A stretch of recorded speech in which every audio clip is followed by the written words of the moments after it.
غازی علم تیرا اونچا رہے گا، غازی علم تیرا اونچا رہے گا، سیدی عباس سیدی.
پہلے جب آپ کے سامنے حاضری دی تھی تو ہم نے اسی حدیث کو عنوان سخن قرار دیا تھا اور پھر اس وقت اس کی مقدماتی گفتگو کو جا کے سامنے پیش کی.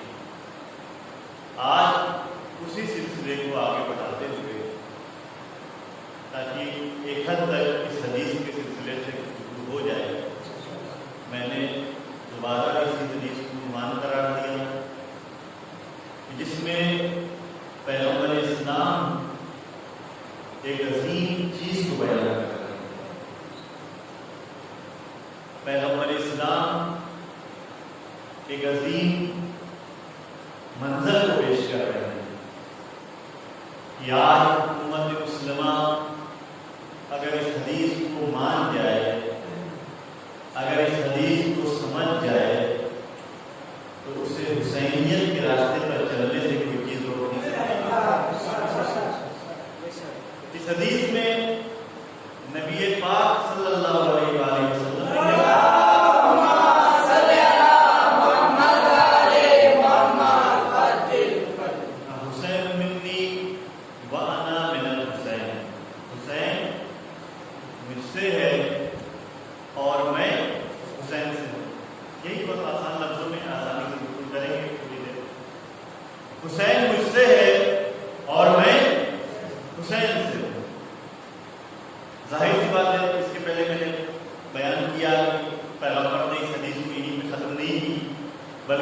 بعد دعا بھی فرمائی.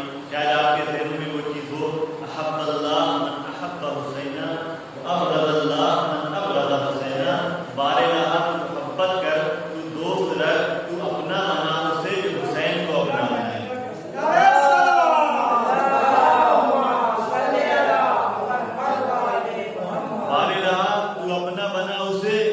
حسین کو اپنا سمجھے, حسین سے محبت کر.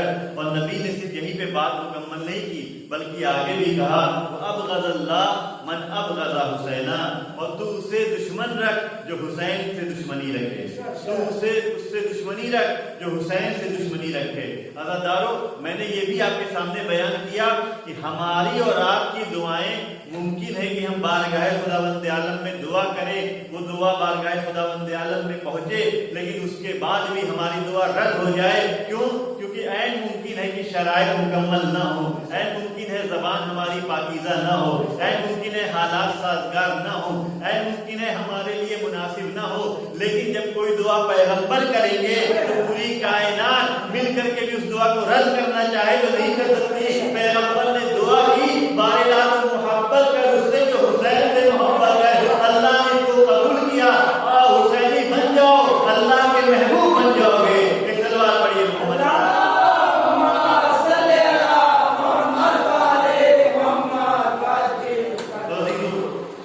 حسین منی وانا من حسین. اب میں اسی سلسلے کو آگے بڑھاتے ہوئے آپ کے سامنے پیش کرنا چاہوں گا کہ جب اس حدیث کو آپ سمجھنا چاہیں تو آپ کے لیے ضروری ہے کہ آپ دیکھیں اس حدیث کا بیک گراؤنڈ کیا ہے, پس منظر کیا ہے. یعنی جس حالات میں, اس حالت و صورت میں یہ حدیث بیان کی گئی, اس کو اگر آپ دیکھیں تو آپ کو سمجھ میں آئے گا کہ حدیث کہنا کیا چاہے گا. تب آپ کو سمجھ میں آئے گا کہ اس حدیث میں کیا اہم چیز بیان کی جا رہی ہے. ایسے ہم سن لیں کہ حسین مجھ سے ہے, میں حسین سے ہوں, لیکن اگر پیغمبر لیٹے لیٹے بستر پہ کہہ دے رہے ہیں حسین مجھ سے ہے, میں حسین سے ہوں, تو ہو سکتا ہے لوگ سمجھیں کہ بھائی نیند آ رہی تھی کہہ دیا. حسین ہو سکتا ہے کھلا رہے ہوں پیغمبر حسین علیہ السلام کو, کھلاتے کھلاتے بڑی محبت آ گئی ہو, جوش و جذبہ آ گیا ہو, لوگوں سے کہہ دیا حسین مجھ سے ہے, میں حسین سے ہوں. ہو سکتا ہے محبت میں اگر کہہ دے تو لوگ یہی کہیں گے ارے محبت نواسے میں ایسی بات کہی, کہیں گے کہ نہیں کہیں گے. لیکن جب ہم سچویشن کو سمجھیں گے کہ کس سچویشن میں یہ حدیث کہی گئی ہے تو پھر ہم اس کو محبت پہ منحصر نہیں کریں گے, ہم اس کو دین کے عالم میں مثال نہیں دیں گے, بلکہ سمجھ جائیں گے پیغمبر نے اس بات کو بیان کی ہے جو خدا بیان کرنا ہے. ایک سلوات پڑھیے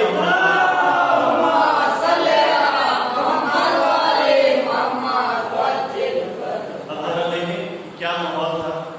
آپ نے سنا ہوگا کہ پیغمبر خطبہ دے رہے ہیں. ظاہر بات ہے جب خطبہ دے رہے ہیں, میں یہاں مجلس پڑھ رہا ہوں تو آپ جنرل یہاں پہ ہیں, اکیلے تو کوئی نہیں پڑھتا نا.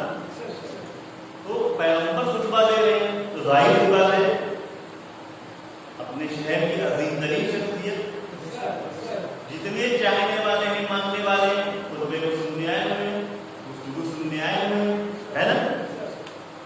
ایسے عالم میں امام حسین علیہ السلام داخل ہوتے ہیں. جیسے آپ کو بیان کر رہا ہوں, کوئی بچہ آئے اور پھر داخل ہو اور پھر پیر الجھ جائے اور بچہ لڑکھڑائے. یہی صورتحال اس وقت پیش آئی. امام حسین علیہ السلام جب اس مقام پر گئے جہاں پہ پیغمبر خطبہ دے رہے تھے, پیر الجھا, حسین علیہ السلام ظاہر طور پہ لڑکھڑائے. یہی صورتحال ہے. اب آپ دیکھیں خطبہ جب دے رہے ہیں, اگر پیغمبر ایک جگہ پہ اکیلے ہوں, اکیلے اگر ہم ہیں, اکیلے پیغمبر ہیں, وہاں پر دیکھ رہے ہیں کہ حسین لڑکھڑا گئے ہیں, حسین الجھ گیا ہے ان کا پیر. اب پیغمبر اگر آ کر کے حسین کو سنبھالے تو کوئی تعجب کی بات نہیں. کیوں؟ کیونکہ کوئی ہے ہی نہیں اور سنبھالنے والا, کوئی ہے ہی نہیں اور کہ جس سے کہیں کہ مت اٹھا دو, کوئی ہے ہی نہیں کہ جس کے اوپر جو ہے پیغمبر اعتماد کریں کہ آگر ہو سکتا ہے سہارا مل جائے. لیکن جب خطبہ دیا جا رہا ہے, خطبہ دیا جا رہا ہے تو کم سے کم اتنے افراد موجود ضرور تھے جو حسین کو سہارا دے سکے, لیکن نہیں حسین کو سہارا دے سکے, اتنے افراد تو ضرور موجود تھے. تو کیا پیغمبر نے لیکن کیا کیا؟ یہی ہے پیغمبر نے خطبے کو منقطع یعنی روک دیا. تو روک دیا خطبے کو. اب میں حدیث پڑھتے پڑھتے کوئی میرا رشتے دار آ جائے, وہاں سے الجھ جائے, اس کا پیر گرنے لگے, میں یہاں سے اٹھوں اور جلدی سے جاؤں اٹھاؤں. یہ سچویشن آپ خود سوچیں گے کہ یہ کون سا کام کیا؟ ہم سے کہہ دیتے, ہم لوگ نہیں دیکھ پا رہے ہیں, ہم سے کہہ دیتے, یا ہو سکتا ہے دیکھ بھی لیا کچھ لوگوں نے تو میرے کو کرنے سے پہلے ہی جا کے اٹھانے کی کوشش کریں گے. یہی تو صورتحال بنے گی. لیکن وہاں پر آئیے ماحول دیکھیے, حسین علیہ السلام داخل ہوتے ہیں. داخل ہونے کے بعد کیا ہوا یہی پیر لڑکھڑایا. اب ظاہر سی بات اس میں بہت سارے صحابی پیغمبر تھے کہ نہیں تھے؟ ہم اب کسی کی بات نہ کریں, سلمان تو تھے, ابوذر تو تھے, مقداد تو تھے. تو کیا ان لوگوں کو نہیں چاہیے تھا کہ جا کر کے سہارا دیں؟ ارے پیغمبر آپ اٹھیے, آپ کو بات کرنے کی زحمت کر رہے ہیں, ہم آ کر کے اٹھائیں گے. یا ان لوگوں نے کم سے کم وہاں پہ ان لوگوں کو دوڑنا چاہیے. لیکن پیغمبر نے اگر وہ دوڑے ہوں گے تب بھی پیغمبر نے روک دیا ہوگا, یا اگر صاحب صاحب کی ہوگی تب بھی پیغمبر نے روکا ہوگا. تبھی تو پیغمبر جا کر کے وہاں روک رہے ہیں. تو ظاہری طور پر میں کہوں گا کیوں ایسا کیا؟ تو کہیں گے شاید کوئی کبھی سوال کر دے اور اپنے خیال خام میں یہ بات بیان کر دے کہ ایک وقت ایسا تھا جب حسین لڑکھڑائے تھے تو امامت کو ہم نے سہارا دیا تھا, میں نے یہ بات ہی بند کر دیا کہ اس عالم میں بھی ہمارا سہارا نہیں چاہیے. ایک صلوات پڑھیے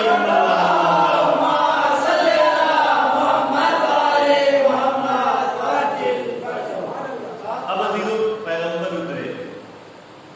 اترے منبر سے. اب جب کسی مجلس میں یہ کام ہوگا تو ظاہر سی بات ہے جو متوجہ نہ بھی رہا ہو وہ بھی متوجہ ہو جائے گا, اسے بھی سوچنے پہ وہ مجبور ہو جائے گا یہ کیا ہوگا. اب ظاہر سی بات ہے سب نے مل کے دیکھا ہوگا, جو لوگ نہیں دیکھے ہوں گے کہ کیا ہوگا. پیغمبر اتر رہے ہیں, منبر سے جا رہے ہیں, حسین ٹھیک ہے پیغمبر آپ کو کسی پہ بھروسہ نہیں ہوا, آپ نے نہیں چاہا کہ لوگوں کو سہارا دیں, آپ نے اٹھا دیا, ٹھیک ہے. اب بچے کو لے کر کے آئے, بچے تھے, امام بچے تھے, بچے کو لے کر کے آئے. اب بچہ جو میرا رشتے دار ہو, میں نے اسے وہاں پہ روک دیا, اٹھایا, اور اٹھا کے پھر کرنا کیا چاہیے مجھے؟ کرنا یہ چاہیے کہ ٹھیک ہے یہاں بٹھا دیا, ٹھیک ہے, یا کسی متوجہ کے پاس کہ بھائی اسے دیکھو یہاں پر, اور پھر منبر پہ آ جانا چاہیے. یہی تو ہوتا. لیکن پیغمبر نے کیا کیا؟ حسین کو وہاں سے اٹھایا, اور پھر اگر ایسا منبر رہا ہو تو خود اپنے پاس منبر پہ بغل میں بٹھایا. تو اب یہ تو ایک عجیب و غریب چیز ہو گئی. ہمیشہ منبر پہ ایک ہی آدمی نظر آتا تھا, آج منبر پہ دو.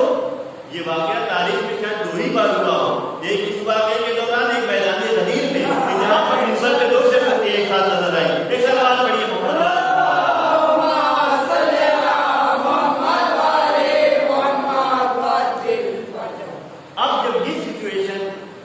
کہیں پہ بن جائے, حالات ایسے بن جائیں تو ظاہر سی بات ہے سب کا ذہن اسی چیز کی طرف متوجہ ہوگا کہ نہیں ہوگا. اب پیغمبر نے کیا کہا؟ کیا کوئی نہیں جانتا تھا یہ کون ہے؟ پیغمبر نے سب جانتے تھے یہ کون ہے, لیکن پیغمبر نے کیا کہا؟ ہذا حسین فعرفوہ, یہ حسین ہے, اسے پہچان. حسین منی وانا من الحسین, حسین مجھ سے ہے اور میں حسین سے ہوں.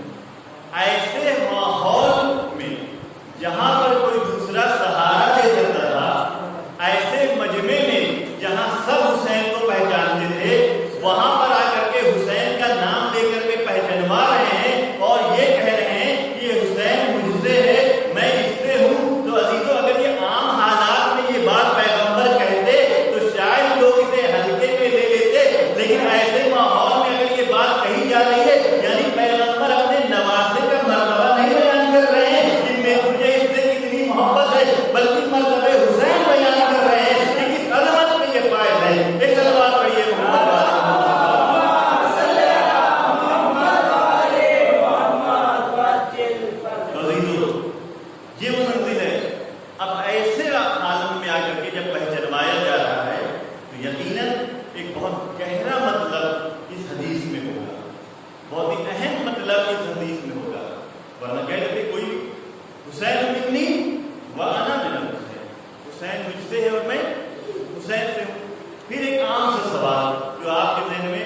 ہمیشہ آتا ہوگا اپنے چھوٹے بھائیوں کے لیے میں بیان کر رہا ہوں، شاید ان سے کوئی سوال کر لے.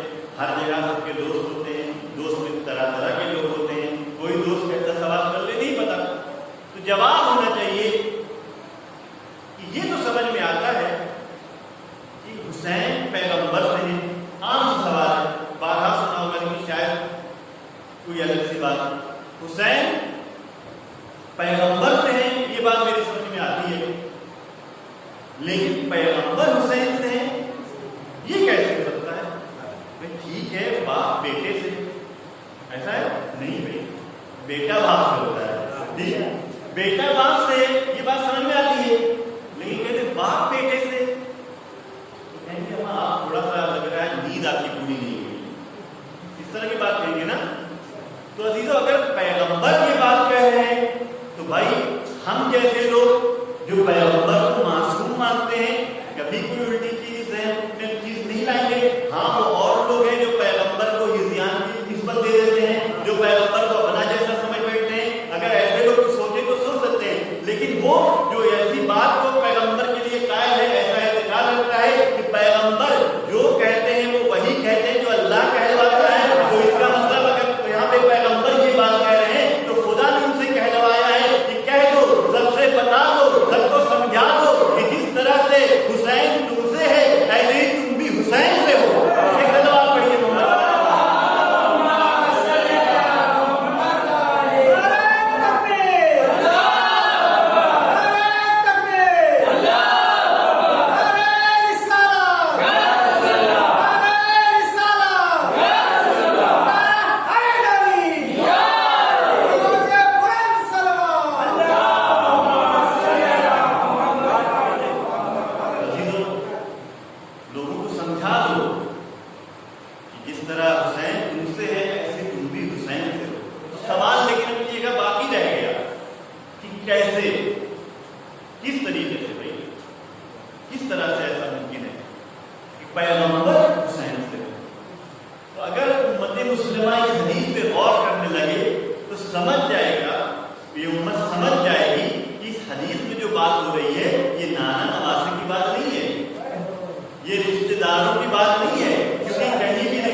جیسے کیا یہ امام بارگاہ وجود میں آیا کیسے؟ اینٹیں، پتھر، مزدوروں کے ذریعے سے، اس تمام چیزوں کے ذریعے سے یہ چیز یہ امام بارگاہ کیا ہوا؟ بنا، وجود میں آیا. بات سمجھ میں آ گئی آپ کے؟ یہ جو وجہ ہے اس کی، اس کو کہیں گے علت. تو کہیں گے امام بارگاہ کے علت وجودی کیا ہے؟ کہیں گے وہ لوگ ہیں جنہوں نے بنوایا، کہیں گے وہ مزدور ہیں جنہوں نے کام کیا، کہیں گے وہ ساز و سامان ہیں جو اس میں کام میں آئے. یہی تو ہے، یہ علت وجودی ہے امام بارگاہ کے وجود میں آنے کے لیے. امام بارگاہ بن کے تیار ہو گیا، امام بارگاہ بن کے تیار ہو گیا، آمادہ ہو گیا. سوال پڑھیں محمد والا.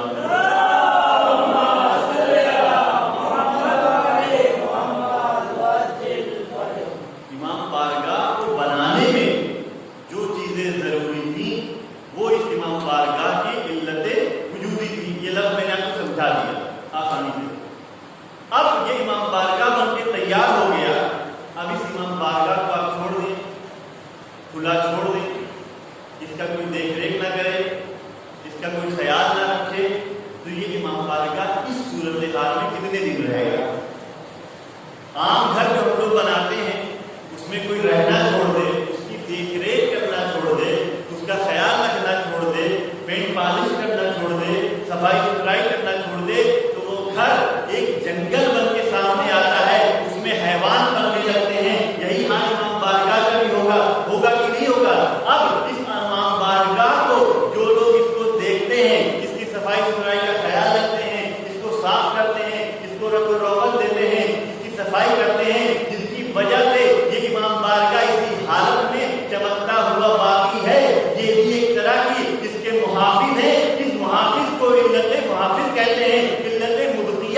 علت بھی ضروری ہے. بات واضح آپ کے لیے. جس طریقے سے وہ علت ضروری تھی, وہ وجہ ضروری تھی, اسی طریقے سے یہ علتیں, یہ وجہ بھی ضروری ہیں, یہ چیزیں بھی ضروری ہیں تاکہ امام بارگاہ باقی رہ جائے. آپ دیکھیے, جب کہیں امام بارگاہ کو باہر سے آنے والے لوگ دیکھیں گے تو کیا صرف انہی کا نام ہوگا, انہی کی تعریف کرنی چاہیے جنہوں نے اسے بنایا تھا؟ وہ تو بنا کے چلے گئے. اہم کردار کس نے ادا کیا؟ اہم کردار کس نے ادا کیا جو امام بارگاہ اس طریقے سے ہے؟ کہا وہ لوگ ہیں جو بعد میں جنہوں نے اس کا خیال رکھا, بعد میں اس کی صفائی ستھرائی کا خیال رکھا, اس میں آتے جاتے رہے, اس میں مجلسیں برپا کرتے رہے, اس کو آباد رکھا. یہ آباد رکھنا وجہ بنی کہ آج تک امام بارگاہ صحیح و سالم خوبصورت انداز میں چمکتا ہوا موجود ہے. تو عزیزو, ایک عام انسان, ایک عقلمند انسان جب اس بات کو دیکھے گا تو وہ سمجھے گا کہ جتنی ضروری وہ وجہ تھی اس سے کہیں زیادہ ضروری وہ لوگ تھے جنہوں نے اسے باقی رکھا, جنہوں نے اس کی حفاظت کی. اب آئیے دیکھیے کربلا کے میدان میں پیغمبر اسلام نے دین کو لوگوں کے سامنے پیش کیا, دین کو بنا کے پیش کیا, خدا کی طرف سے لائے دین کو لوگوں تک پہنچایا.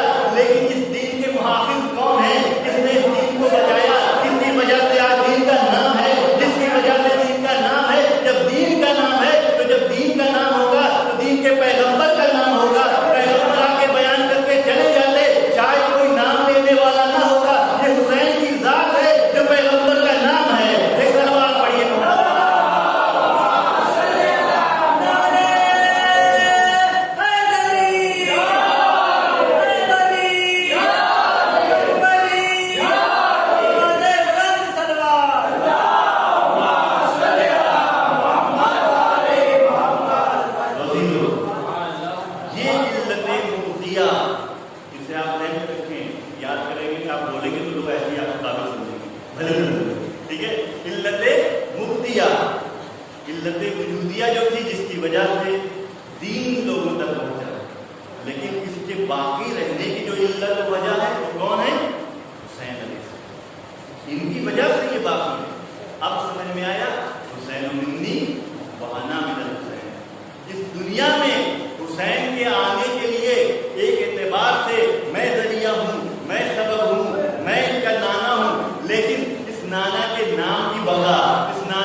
تاکہ جب یہ پیغام صرف تک نہ رہے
وجہ سے آج یہ دن محفوظ ہے، جن کی وجہ سے لوگوں کے ذہنوں میں صحیح طریقے سے پیغمبر کا نام پہنچ رہا ہے۔ نام تو بہت طریقوں سے پہنچتا ہے، لیکن اسی طریقوں سے پہنچنے کے بعد دنیا کے اندر اتنی جسارت پیدا ہوئی جو غلط طریقے سے پیغمبر کا نام پہنچایا کہ ان کے لیے دنیا کارٹون بنانے لگی۔ اگر اس دنیا والوں کے سامنے صرف حسین کے ذریعے سے پیغمبر پہچانے جاتے تو آج کسی کی مجال نہیں تھی پیغمبر کی شان میں جسارت کرنے کی۔ ایک سلوات پڑھیے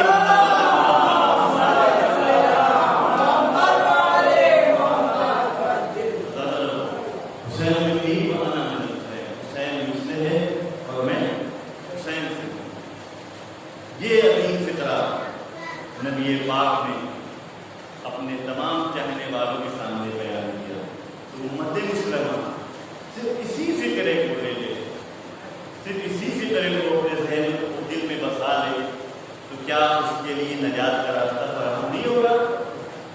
کیا اسے گمراہی سے، ضلالت سے، پستی سے، اندھیرے سے اجالے کی طرف جانے کا راستہ نہیں ملے گا؟ کیوں؟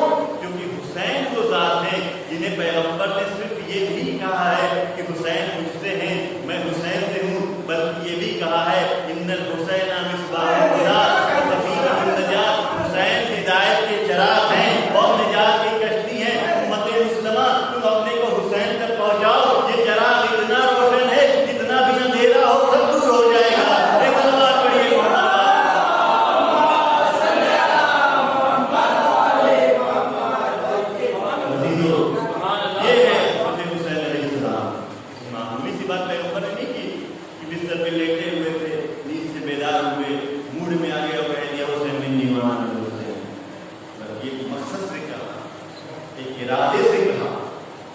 ارادے سے بات کی گئی ہے، یعنی یہ ایک پیغام ہے کہ اگر اسی حدیث کو مان لو تو ہم سب کی ہدایت کے لیے کافی ہے کہ جب ہم حسین کو پہچانیں گے، حسین سے پیغمبر کا ریلیشن اور رشتہ پہچانیں گے، رابطہ پہچانیں گے، کنیکشن پہچانیں گے تو یقیناً ہم اسی دین کو فالو کریں گے جو دین محمدی ہے، جو دین حسینی ہے۔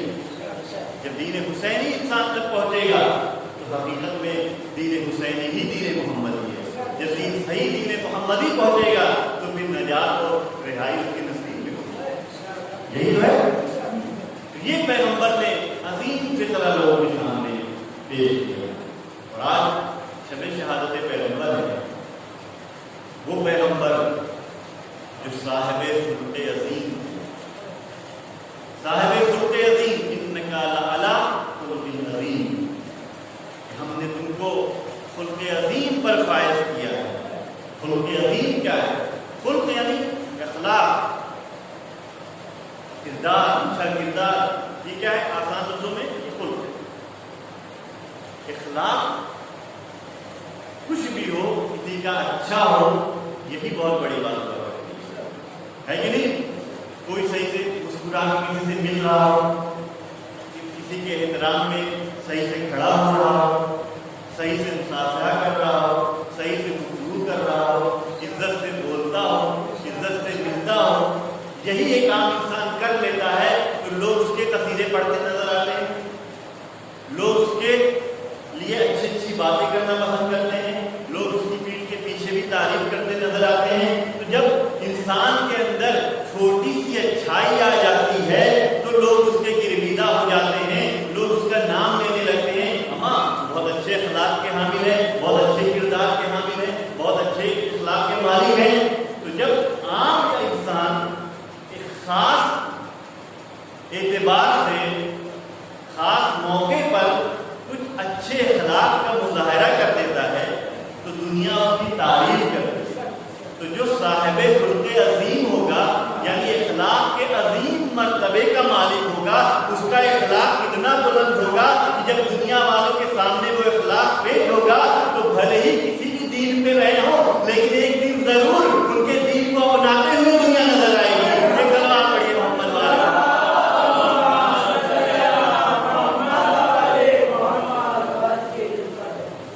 اب یہیں سے ایک بات اور بھی کہتا ہوا چلوں، قرآن کہتا ہے قلیل من عبادی الشکور، ہمارے بندوں میں سے شکر کرنے والے بندے کم ہیں۔ لیکن آپ دیکھ رہے ہیں دیکھتے ہوں یہ جو کم ہے یہ بھی اتنا کم نہیں ہے کہ جسے ہم کم کہیں. بہت سارے لوگ ہیں خدا کا شکریہ ادا کرتے ہیں. متاع دنیا قلیل. خدا کہتا ہے کہ اگر تم نعمات دنیا کو شمار کرنا چاہو تو اسے اس کا احسان نہیں کر سکتے, اسے شمار نہیں کر سکتے, اسے گن نہیں سکتے ہو, کیونکہ وہ بہت زیادہ ہے, تمہارے حد امکان میں نہیں ہے کہ تم گن سکو. پھر دوسری جگہوں پہ کہتا ہے متاع دنیا قلیل, یہ دنیا کی جو ساز و سامان ہے یہ کم ہے. تو اتنی ساری چیزوں کو خدا کم کہتا ہے. خدا اس کائنات میں کتنی نعمتیں ہیں, اتنی زیادہ نعمتوں کو اللہ کیا کہتا ہے, دنیا کی نعمتیں کیا ہیں, کم ہیں. تو اگر خدا کسی کو بڑا کہے گا تو وہ کس مرتبے پر ہوگی, کتنی عظیم ذات ہوگی جب اتنی دنیا کی نعمتوں کو خدا کہتا ہے یہ تو قلیل متاع ہے, کم متاع ہے. لیکن جب پیغمبر کے اخلاق کی بات آتی ہے تو کہتا ہے صاحب خلق عظیم ہے, عظیم اخلاق کا مالک ہے. دنیا کی تمام نعمتیں اتنی ہونے کے باوجود جب خدا کے نزدیک کم ہے تو خدا کے نزدیک جو چیز عظیم ہوگی وہ کتنی عظیم ہوگی. ایک سوال پڑھیے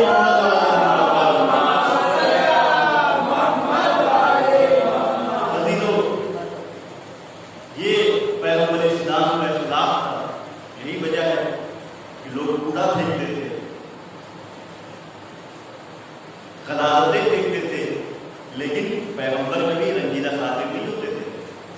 پیغمبر کبھی اس چیز کو دل میں نہیں بٹھاتے تھے. نبی کی ذات ہمارے لیے اسوہ ہے, نبی کی ذات ہمارے لیے نمونہ ہے, نبی کی ذات ہمارے لیے آئیڈیل ہے.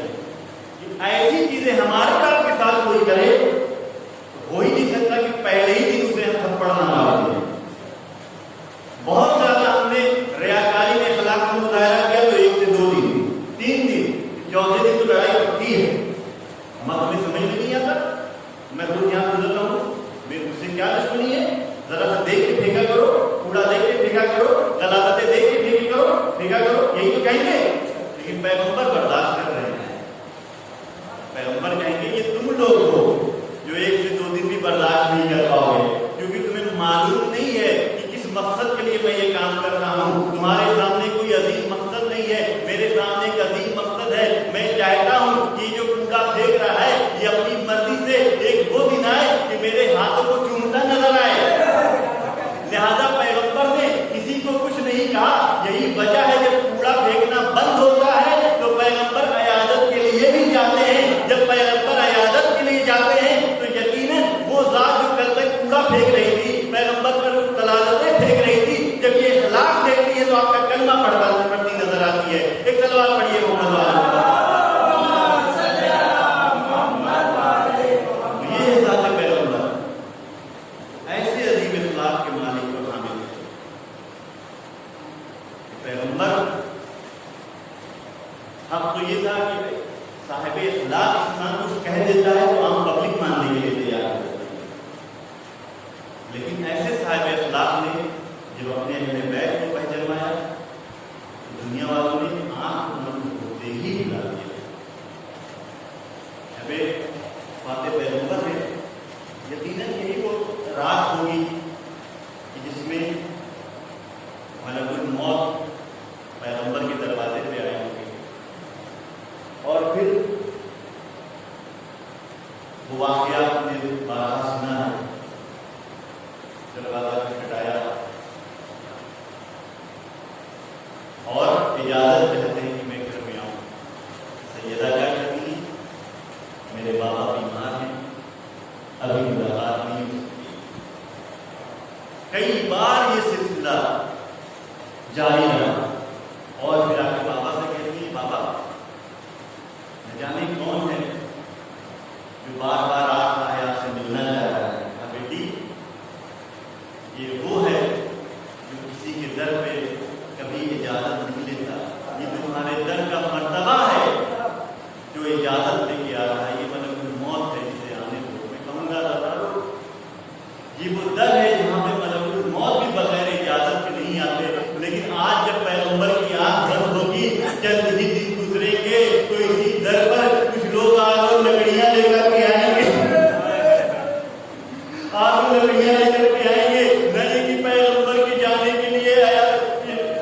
غصے کے لیے آ رہے ہوں، تسلی و تشفی کے لیے آ رہے ہوں، بلکہ جب در زہرا پہ آئیں گے، جس در پہ پیغمبر سلام کیا کرتے تھے، جب اس در پہ آئیں گے تو جلانے کا سامان لائیں گے، اور پھر وہ وقت بھی آئے گا کہ وہ ظلم بھی ہوگا کہ پیغمبر کی چہچہتی بیٹی در و دیوار کے درمیان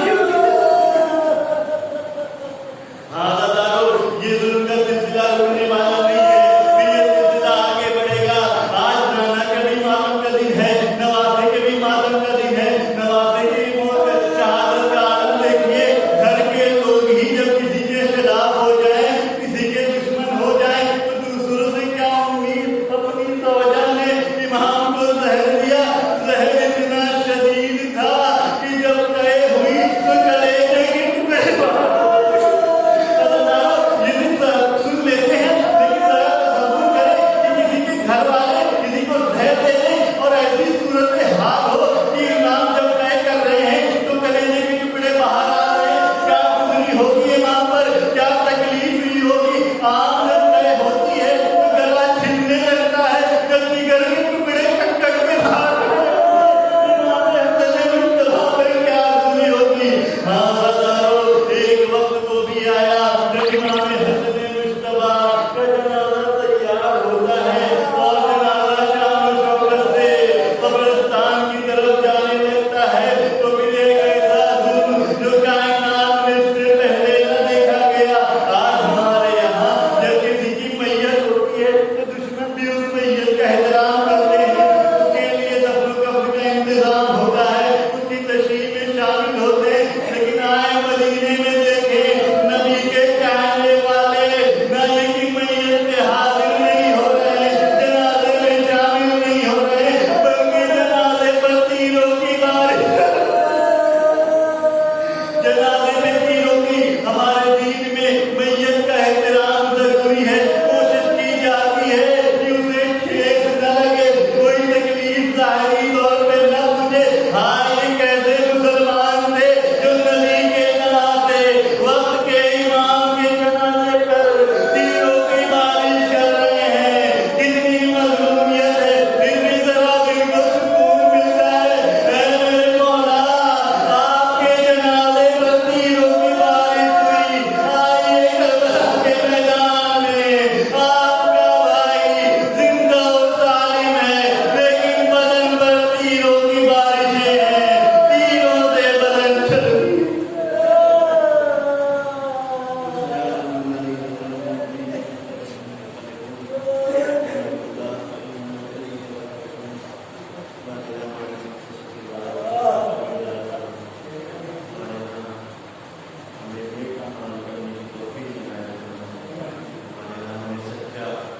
حسینی اور دار بننے کی توفیق عطا فرمائے، ہمیں آپس میں محبت قائم کرنے کی توفیق عطا فرمائے، ہمیں عزادار حسین میں اپنے مدینے کو دور رکھنے کی توفیق عطا فرمائے، ہم سب کو علمی اعتبار سے اعلیٰ مرتبے تک پہنچنے کی توفیق عطا فرمائے، تعلیمی میدان میں آگے بڑھنے کے لیے موقع فرمائے، ہماری دعاؤں کو قبولیت عطا فرمائے۔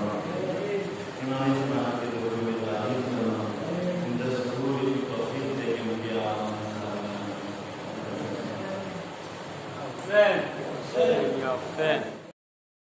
غازی علم تیرا اونچا رہے گا، غازی علم تیرا اونچا رہے گا، سیدی